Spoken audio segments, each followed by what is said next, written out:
छ। आमेन।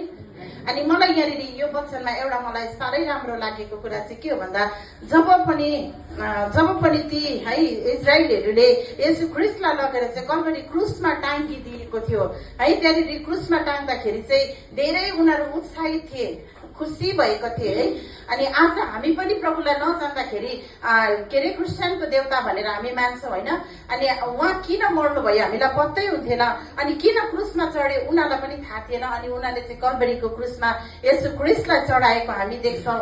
तब त्यति बेला चाहिँ के भयो भन्दाखेरि जब प्रार्थना गरिरहेको थिए प्रेरितहरू एउटा ठाउँमा बसेर एउटा घरमा बसेर उनीहरूले प्रार्थना गर्दै गर्दा जब पवित्र आत्मा चाहिँ उनीहरू माथि आएको छ अनि पत्रुसले उठेर जब त्यो सभाको सामने उनी बोलिरहेका थिए है, जब बोलेका थिए अनि त्यति बेला चाहिँ उहाँले यति दामी कुरा यहाँनिर भन्नुभएको छ है, ए इजरायलको घरानाहरू तिमीले यो कुरा जान, तिमीले जुन यीशुलाई चाहिँ क्रुसमा टाङ्ग्यौ है, तिमीले जुन यीशुलाई क्रुसमा टाङ्ग्यौ उहाँलाई चाहिँ परमेश्वरले ख्रीष्ट यानि कि बचाउनेवाला परमेश्वर तुल्याउनु भएको छ भनेर यहाँ भनेको छ है।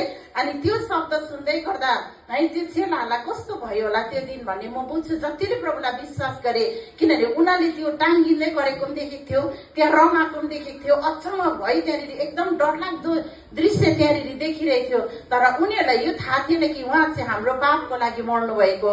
तर जब पत्रुस उठेर सुसमाचार जब त्यहाँनिर पत्रुसले जब सुसमाचारको प्रचार गर्दाखेरि चाहिँ उनीहरूको मुटु चाहिँ छिया भएको छ भनेको छ है। उनीहरूको मुटु के भएको छ अरे भन्नुहोस् त, छिया मतलब एकदमै उनीहरूले सहनै नसक्ने भयो त्यहाँ। अब त्यहाँनिर त झुन्डाइ नि है, तर एकदमै सहनै नसक्ने उनीहरूको मुटु एकदमै छिया भएर मलाई लाग्छ उनीहरूले बिलौन गरेको छ।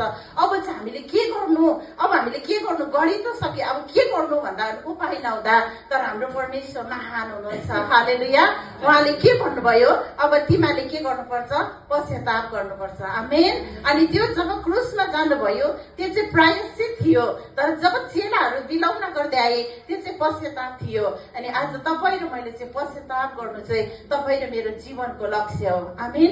अनि जसले प्रभुलाई विश्वास गरेर प्रभुको अगाडि आउँछ उनीहरूले पश्चाताप गर्न नै पर्छ। दिन प्रतिदिनको पश्चाताप तपाईँ र मेरो जीवनमा छैन भने नि हामी आफ्नो मर्जीमा हिँडी पठाउँछौँ, तर जब यसुको आज्ञामा हिँड्छौँ तब तपाईँ र म चाहिँ पश्चातापी बन्दछौँ है। अनि 38मा यसैले चाहिँ नै तब पत्रुसले तिनीहरूलाई भने पापहरूको क्षमाको निम्ति पश्चाताप गर्नुहोस्। हेर्नुहोस् त, पश्चाताप पनि के को लागि अरे, पापको क्षमाको निम्ति। हालेलुया। आज संसारमा कोही पनि यस्तो छैन जसले तपाईँ र मेरो पापलाई चाहिँ क्षमा गर्दछ। आज हामी किन निर्धक्क हुन्छौँ भन्दा हाम्रो पाप चाहिँ क्षमा भएको छ कल्भरी क्रुसमा बगेको येशूको रगतले। आमेन। यसकारण तपाईँ र मलाई नि परमेश्वरले एउटा आज्ञा गर्नुहुन्छ। हेर्नुहोस्, जब चेलाहरूले यो कुरा थाहा पाए नि, म अलिकति पढ्छु है, 43मा यसै लेख्छ, त्यसकै हरेक मानिसलाई डर भयो अनि प्रेरितहरूद्वारा अनेकौं अचम्मका काम र चिन्हहरू भयो भनेको छ। अनि जब त्यो कुराहरू सुने नि त्यति बेला चाहिँ डराएको छ प्रेरितहरू है, प्रभुलाई विश्वास गर्ने नि उनीहरूको मनमा चाहिँ डर छाएको छ। अनि जब उनीहरूको मनमा चाहिँ डर छायो नि त्यति बेला चाहिँ अचम्मको कामहरू भएको छ भनेको छ। आमेन। परमेश्वरसँग डराउनेको जीवनबाट चाहिँ अचम्मको काम हुँदो रहेछ। हालेलुया। यसकारण नि तपाईँ र मेरो जीवनमा परमेश्वरको डर र भय छैन भने नि हामी मण्डली आउँछौँ अनि जान्छौँ, कहिले पनि नसुध्रिने हुन्छौँ। प्रभुको वचनले भन्दछ आज तपाईँ र मेरो जीवनमा चाहिँ डर हुनुपर्छ। त्यो डर चाहिँ कस्तो भन्दा गल्ती कुरा गर्न डर, असल कुरा गर्न डर होइन। हालेलुया।